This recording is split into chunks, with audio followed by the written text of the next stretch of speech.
Bonjour à tous, nous sommes le mercredi 13 octobre 2010.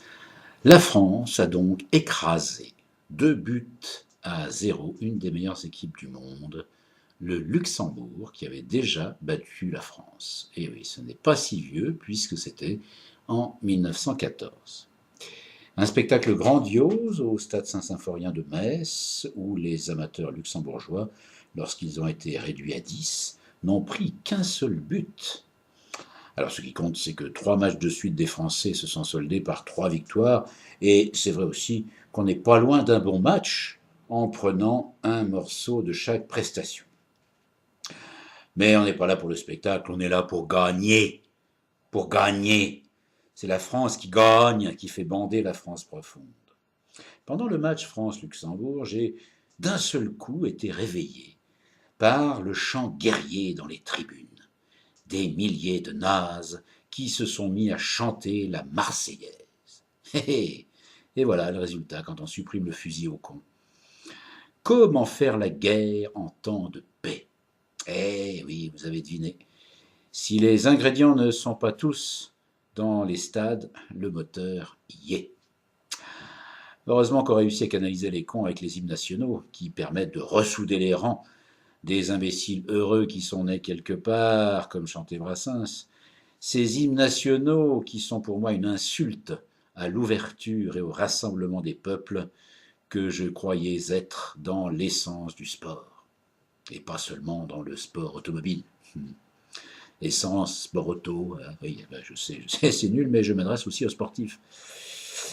Enfin, 3 victoires et la France est à nouveau sur les rails, et surtout le Crédit Agricole, Carrefour et toutes les sociétés humanistes qui allongent les sous pour voir leur image rehaussée ou redorée dans bien des cas. En parlant d'économie, combien de temps faudra-t-il attendre pour que les marques qui payent une fortune pour des passages télé à la mi-temps des matchs s'aperçoivent que de la réelle déperdition, car à part les grabataires, peu de téléspectateurs restent scotchés devant leur poste, puisque les gens normaux en profitent pour aller pisser, aller chercher des bières dans le frigo, ou les gens sensés comme moi zappent pour voir ce qui se passe sur les autres chaînes. Ce n'est pas le seul système économique de notre société à reposer sur un malentendu, voire une escroquerie. Mais bon, je me fous un peu des annonceurs. Quoique, si les robinets se fermaient un peu et nuisent à la bonne santé de TF1, ça ne serait pas pour me déplaire. En attendant, nos footballeurs français vont pour la plupart retrouver les championnats étrangers, où là, ils vont devoir vraiment jouer pour justifier leur salaire, ou faire attention de ne pas s'enrhumer sur les bancs des remplaçants. On les retrouvera contre 2 vraies équipes, l'Angleterre et le Brésil, mais en match amical. Mais oui, c'est plus simple.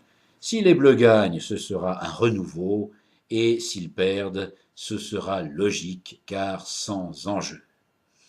Alors à tous ceux qui espèrent voir de leur vivant des footballeurs français se rappeler que le foot est un jeu et aussi un spectacle, je dirais, et encore, bravo.